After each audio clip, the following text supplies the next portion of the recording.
everyone, welcome to this channel. I am your Spanish coach. My name is Adolfo. I am a native Spanish speaker and it is a pleasure to be sharing a new way to learn Spanish so you can have fun, develop your skills and learn faster. So go get some good snacks and enjoy. On this video, you will learn to read and pronounce only. I will be explaining while I read. Once you have achieved the goal of reading and pronouncing correctly, then you can learn to translate the same information in another video on this channel. I will share with you the PDF on the description so you can check the translation. There are many types of pronunciation. That is why we are not only going to focus on one accent, as there are many. If you desire to take your Spanish to a higher level, you must be prepared to understand different accents in Spanish. But don't worry, because I'll make videos to help you with that. Are you ready? Let's begin.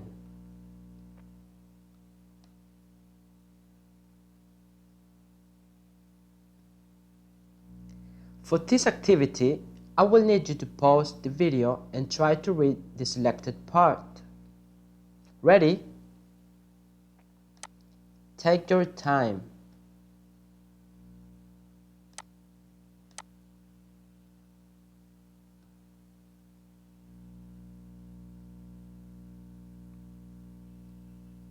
So, how was it? Was it easy? Was it difficult? Do you think you could do better? Well, now I will read.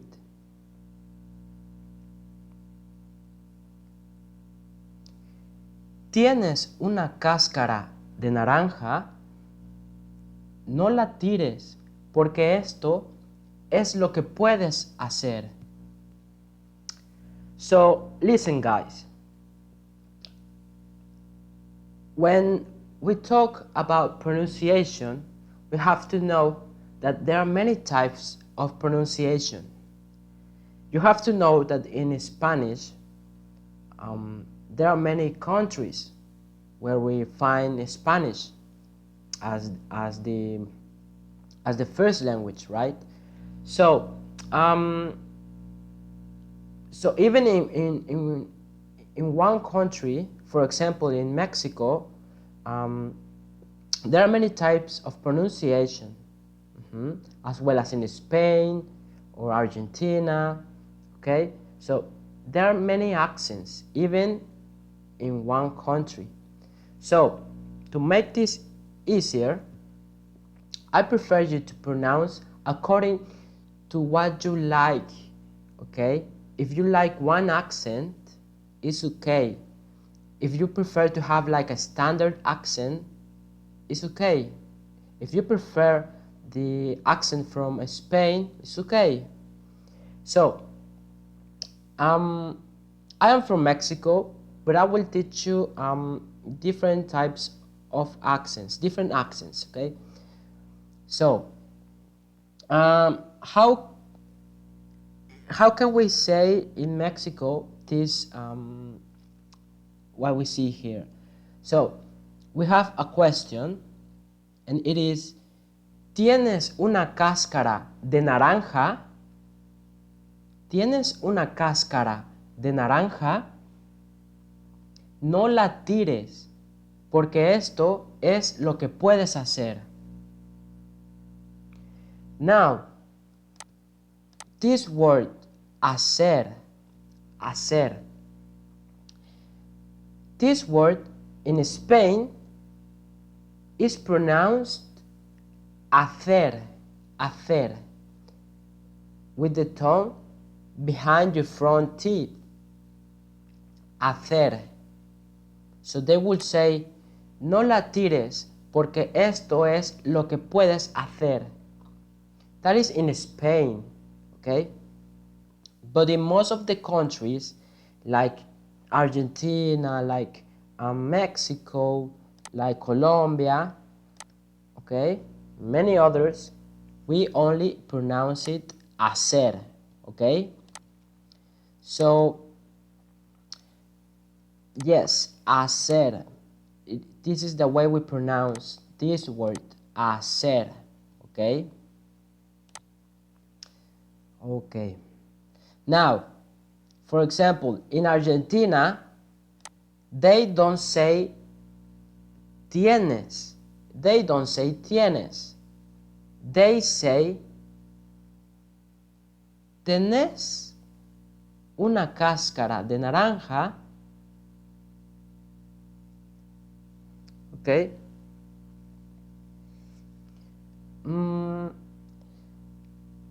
But listen, guys, for this class, you have to know that yes, there are many accents, and the Spanish changes in particular words. In some words, yes, it is very different. So I don't want to make some mistakes here, yes, because I am from Mexico, but I will give you some tips so you can recognize some other accents, okay? So I don't want to cause a dilemma here with my friends from Argentina or Colombia. No, so because probably I can make some mistakes here, but what I am trying to teach you is that you need to be aware of the many accents that we have in Spanish, and for those of you who don't have idea what this means in English, well, let me tell you that this, when you are learning, when you are a new student, it is not important, okay? It is not important. So the first thing that you have to work on is on your pronunciation, okay? Even if you are in an advanced class, at an advanced level, you need to work on your pronunciation, because it is very important, to be honest, okay? So I will read according to what according to my accent, okay? But I will be giving you some tips so you can identify other accents, okay?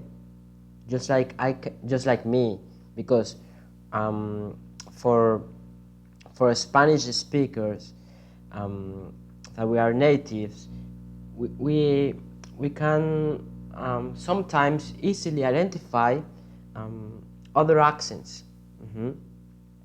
So okay, now, so as I was saying, in the case of Argentina, we will have to modify this word tienes, and it will become tenés. The same with this word puedes, okay? It will become podés, podés. Now, I think this is in Argentina, Paraguay, Uruguay.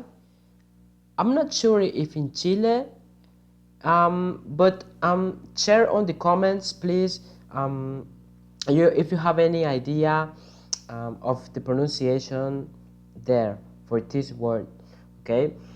Now, something very important here, guys. What is this above this letter? We have an accent mark, right? In Spanish, it's very common to have accent marks. And let me tell you something. Let me reveal you a secret. We Spanish native speakers don't like to use the accent marks. I don't like to use the accent marks because sometimes the accent marks are very difficult to use, to be honest. So, what are the accent marks? The accent marks are indicators. What could they indicate? Well, they could indicate how to pronounce a word, the tense of a word, okay? Yeah, so basically those two points are important when it comes to accent marks. Okay, so for example, if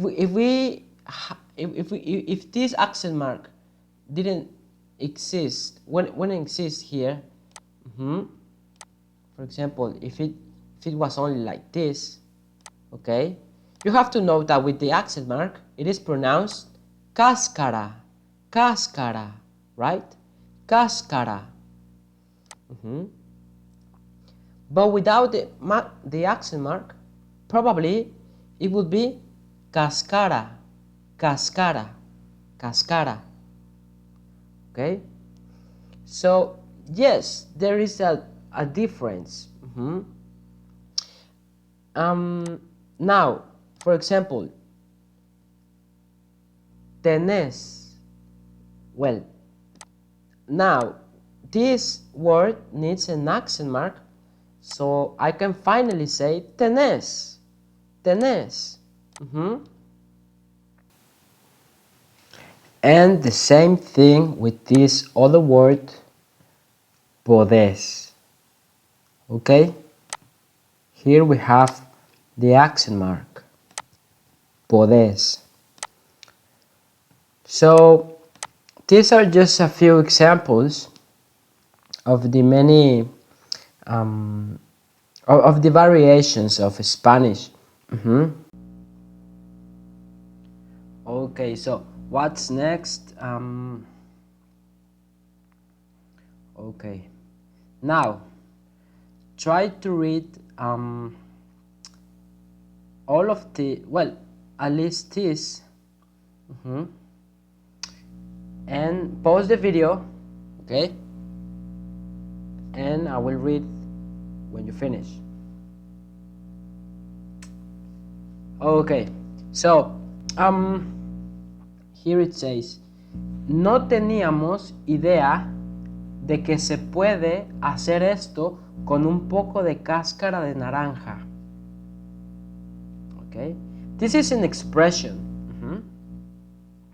No teníamos idea de que se puede hacer esto con un poco de cáscara de naranja. Las naranjas están llenas hasta el borde con vitaminas y también son deliciosas. ¿Okay?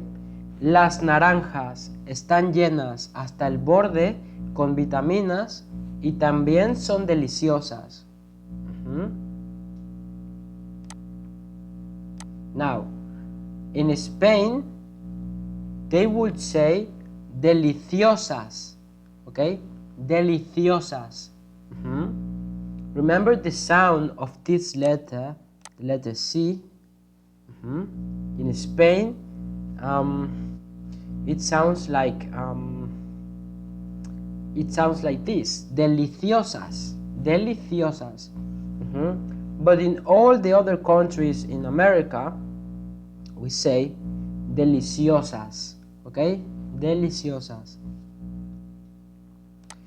Todo el mundo sabe que las naranjas son una gran fuente de vitamina C y también te ayudan a obtener suficiente ácido fólico. Es una gran fruta.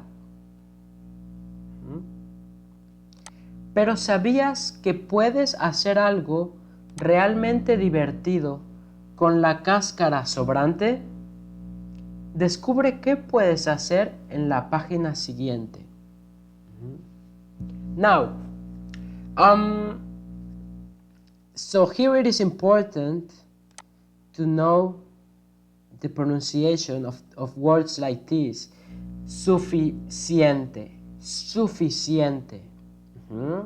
This is the pronunciation in the countries from America, like Argentina, like Mexico, Colombia. But in Spain, it is suficiente, suficiente. Also in Spain, ácido, ácido. ácido. And the other countries, it would be ácido, ácido. Okay. There are some people that struggle with the accent from Spain, and I understand, because sometimes it is very difficult, but not impossible. and for me, I like, in my case, I like all of the accents are very I mean, all the accents for me are important. For me, I like many accents, to be honest. I like many. Now, pero ¿sabías que puedes hacer algo realmente divertido con la cáscara sobrante? Descubre qué puedes hacer en la página siguiente. ¿Ok? Pero ¿sabías que puedes hacer algo realmente divertido con la cáscara sobrante? Descubre qué puedes hacer en la página siguiente.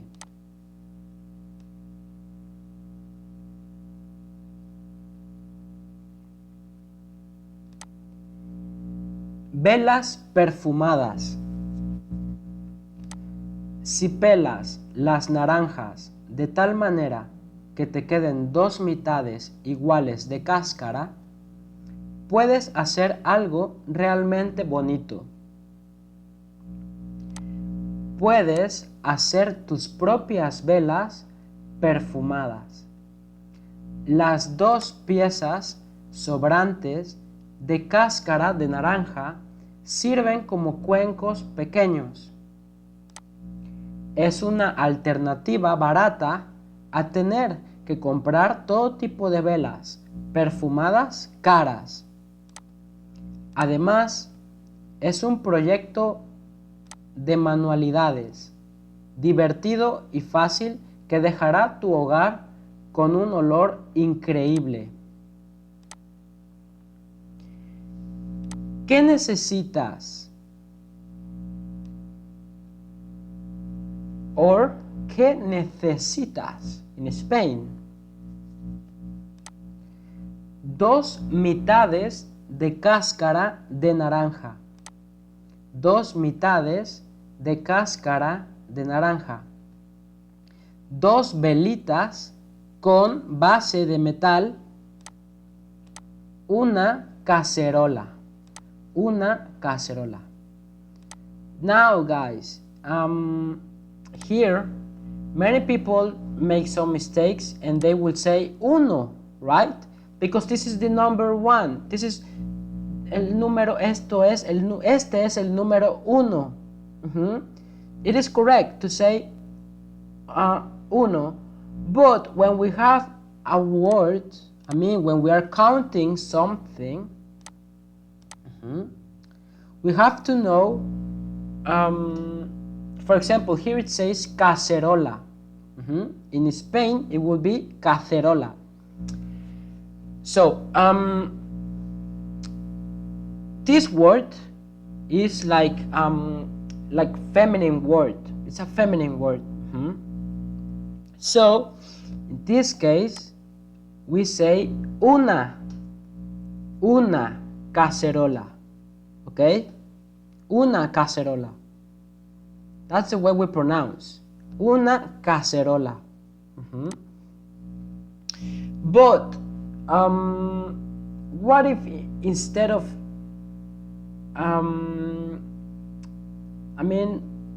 what if we didn't have this word, if we had let's say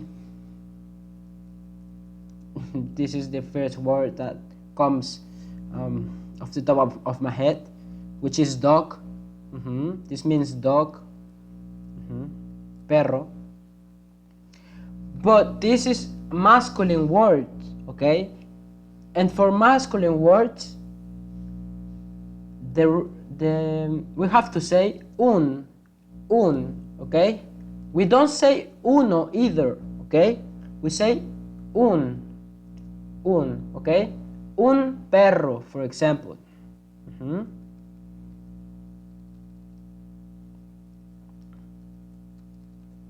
Yes, I know this might be difficult, but it's good that you notice, okay? So I will, that's why I like to have this type of videos, because with these techniques I'm sure that you will increase your level. Yes. Now, así es como se hace. Así es como se hace, okay? Or se hace. Pela la naranja de tal manera que te queden 2 mitades de cáscara. Retira el aluminio de velita y luego retira la mecha del fondo de la vela.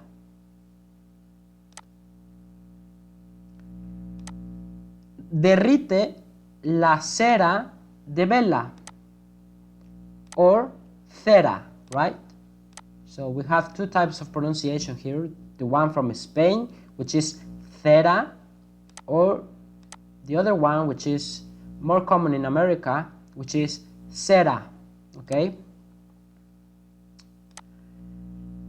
Coloca la mecha que sacaste de la vela en el centro de la cáscara de naranja. Now here we have another one which could be centro or centro.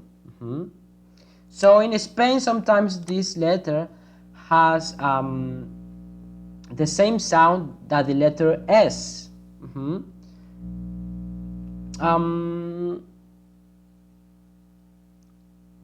Okay, no, sorry, that is in America.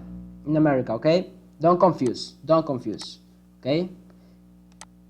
If you pronounce centro, that is the accent from Spain. But if you say centro is in the countries from America. So for those countries in America, this letter sounds like an S, okay? Vierte cuidadosamente la cera fundida en el cuenco de naranja y asegúrate de que la mecha permanezca en el centro. Now, here we have another letter, another word, permanezca. But in Spain, this letter is pronounced almost like the letter C. Yes. So pay attention. In Spain, it would be permanezca. Okay? Now, what's the difference? With the letter Z and the letter C in Spain? The difference is that the letter Z is pronounced with the tongue in front of your front teeth, not behind like in the letter C, okay? Not behind like in the letter C, okay? So in this case it's in front, your front teeth, okay? So the sound is very similar, but not that much. I mean, there's a difference. That is why some people prefer not to learn this accent, because it's a bit more difficult for those who are starting to learn Spanish. But we have to remember that Spanish, for me, Spanish, the Spanish that was born in Spain, okay, and they brought Spanish to America. So that is why it is important to know this, okay? So it would be permanezca. Permanezca en el centro. That's in Spain. But in America, it would be permanezca en el centro. So we don't care about that in America. Deja que la cera se seque bien. Enciende la mecha y disfruta del delicioso aroma cítrico en tu hogar. Okay, so yes, I know that when you are starting, you are reading word by word, okay? And yes, it's good to do that. But when you have practice, I mean, you wouldn't be reading like this. Deja que la cera se seque bien. No. When you have experience, you have to read like this. Deja que la cera se seque bien. Enciende la mecha y disfruta del delicioso aroma cítrico en tu hogar. Okay. So, in Spain, it would be deja que la cera se seque bien. Enciende la mecha y disfruta del delicioso aroma cítrico en tu hogar. I hope my friends from Spain don't kill me, but that's what I have learned. So, yes, for the next video, be ready to develop your skills such as translating, comprehension, and many more. Okay? If you like this video, subscribe to this channel, thumbs up, and have fun.